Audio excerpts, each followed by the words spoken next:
자, 9월 6일입니다. 화요일이고요. 연휴가 끝난 첫 거래일이었는데 오늘도 시장은 반등에 실패했습니다. 자, 미주노래 월가 속으로 오늘 시장을 간단하게 점검해드리고 점검이죠. 그리고 난 이후에 다시 한번 미국 뉴스와 경제 뉴스 중심으로 엮어드리도록 하겠습니다. 자, 보시다시피 3대 지수가 혼전을 거듭하다가 결국은 마이너스로 다 마무리가 되었습니다. 다우는 마이너스 0.55, 나스닥은 마이너스 0.74, S&P 500은 마이너스 0.41로 마무리가 되었고요. 직관적으로 보는 사이트 보면 헬스케어 쪽하고 테슬라만 파란불이고 오늘 유가도 많이 빠지는 모습을 보여주고 있네요. 경기 둔화 우려가 오늘도 시장의 발목을 사로잡는 분위기입니다. 자, 마이크 윌슨, 대표적인 시장의 하락장을 이야기하는 모건 스탠리의 전문가죠. 경기 둔화를 이유로 S&P 500 지수의 EPS 예상치를 하향 조정했습니다. 자, 윌슨은 애초 S&P 500 지수의 주당 순이익이 올해 $225를 기록한 뒤 내년에 $236 정도 늘 것으로 예상했는데요. 하지만 이날 올해 예상치를 $220로 낮추면서 내년에는 올해보다 3%가 하락한 $212로 더 떨어질 것으로 예상을 했습니다. 즉 경기 침체를 부정하면서도 내년 주당 순이익 하락을 예상한 모습인데요. 경기 둔화 우려 속에 10년 만기 국채 금리는 3.34%로 전거래일 지난주 금요일 대비 0.15포인트 급등했고요.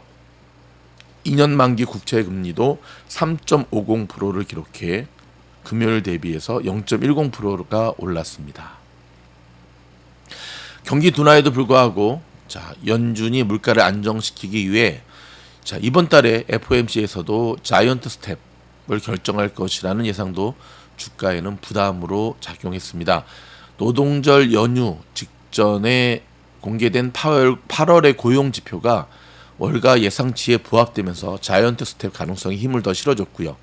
자, 오늘 발표된 경제 지표 있었죠. ISM 공급관리협회가 공개한 PMI입니다. 서비스업 구매 관리 지수는 자, 월가 예상치를 웃돌았습니다. 27개월 확장 국면을 이어갔는데 8월의 PMI는 56.9%를 기록해 자, 월가가 집계한 이코노미스트 예상치 55.5를 웃돌았습니다. 자, FOMC에서 경기 판단의 기초 참고 자료가 되고 있는 베이지북이 자, 내일 공개된다는 점도 오늘 투자자들로 하여금 하루 더 기다려보자라고 하는 소스를 제공해 주었습니다. 자, 러시아가 가스 공급을 중단하면서 유럽 경기 침체 불안감이 점점 커진 점도 오늘 시장의 발목을 붙잡았습니다. 중국의 쓰촨성 성도 청두시가 코로나 봉쇄 조치를 7일까지로 연장하는 등 코로나로 인한 중국의 경기 둔화 불안감이 커진 것도 세계 경기 둔화 우려를 높여 뉴욕 증시에 부담을 주었습니다. 애플은 오늘 0.82% 하락했고요. 테슬라는 1.56% 올라 희비가 엇갈렸는데요.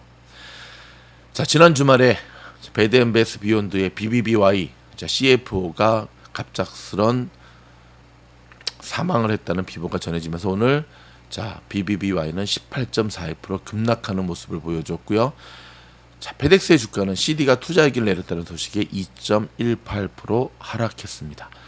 이런 쉽지 않은 시장이 계속 이어지고 있습니다. 자, 이런 가운데 어려운 장에서도 불구하고 일단 미국 현지에서는요, 두 가지의 이슈가 지금 계속 논의되고 있는데 얼마 전에 자, 대통령의 행정명령으로 통과시켰던 대학 학자금의 탕감에 대한 논란이 계속되고 있습니다. 계속 이렇게 해주면 결국 이런 것 때문에 또 인플레이션이 일어나는 거 아니냐, 유동성을 왜 더 푸느냐에 대한 부분.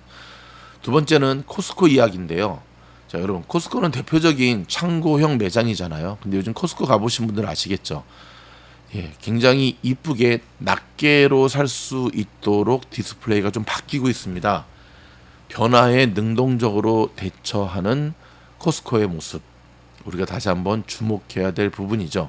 한편으로 지금 캘리포니아, LA가 녹아내리고 있다라는 지금 기록적인 폭염의 소식들이 계속 이어지고 있는데요. 급기야 캘리포니아주에서는 심각한 전력 부족 위기가 닥치면서 오늘 오후 5시에서 9시까지는 에너지 비상주의보가 발령되었습니다. 자, 80일이나 하락하던 남가주 가솔린 가격이 나흘째 오르고 있습니다. 오늘 LA 카운티의 경우에는 자, 레귤러 가솔린 가격이 갤런당 5.291로 일주일 전보다 2.3센트가 올랐습니다. 노동절 연휴 기간 동안에 LA 통합교육부의 컴퓨터 시스템이 사이버 공격을 받는 일이 발생했습니다. 이게 웬일입니까? 하지만 복구에 성공하면서 오늘 모든 학교들의 문이 예정대로 열린다고 밝혔습니다. 자, 캘리포니아주가 노동절인 어제 패스트푸드 업계의 최저시급을 $22로 인상하는 패스트푸드 종사자 보호법을 최종 확정했습니다. 결국 최소 20%의 가격 인상으로 이어져 소비자 부담이 늘어날 전망입니다. 특별 운전 단속을 벌인 캘리포니아 고속도로 순찰대 CHP가 노동절 연휴 기간 50시간 만에 848명의 DUI 음주 운전자를 체포했습니다. 또 18명이 이 기간 동안 교통사고로 숨진 것으로 나타났습니다. 여러분, 달러가 계속 강세를 보이면서 오늘 원달러 환율은 이틀째 1370원대에서 마감됐는데요. 하루 동안 30전이 오른 달러당 1.371.7에 마감돼 금융위기 이후로 13년 5개월 만에 가장 높은 기록치를 보여주었습니다. 인플레이션에도 불구하고 강달러 덕분에 미국 소비자들의 상대적인 구매력이 크게 높아졌지만 다른 나라의 부정적인 여파가 부메랑으로 돌아올 수 있어 좋은 것만은 아니란 지적이 나오고 있습니다. 자, 미국의 부동산 소식입니다. 주택을 팔려는 셀러들이 5명당 1명이 가격을 내리고 있고요. 주택 시장이 본격적으로 냉각되고 있다는 시그널들이 곳곳에서 감지가 되고 있습니다. 매물은 지난해보다도 27%나 늘어났지만 구매자는 무려 11%나 줄어든 것으로 나타났습니다. 어제 오후 LA 다운타운 동쪽 보일 하이츠 지역에서 화재가 발생했습니다. 5건물이나 소실되고 진화 도중 4명의 소방관이 부상을 입는 사고가 발생했습니다. 한편 리버사이드 카운티의 헤멧 인근에서는 페어뷰 산불이 발생해 2,700에이커와 7동의 건물이 소실되었고 2명이 사망, 1명이 부상당했습니다. 한국 소식입니다. 한국 남부를 강타한 태풍 흰남노가 LA 시간으로 어제 2시경 울산 앞바다로 빠져나갔습니다. 사망 8명, 실종 9명, 부상 1명 등의 인명피해와 함께 전국에 침수, 강풍, 정전 피해가 잇따랐습니다. 자, 오늘부터 한국의 해외여행자의 기본 면세 한도가 $600에서 $200가 더 오른 $800로 상향 조정됩니다. 바이든 대통령은 러시아를 테러 지원국으로 지정하는데 반대한다는 입장을 공식적으로 밝혔습니다.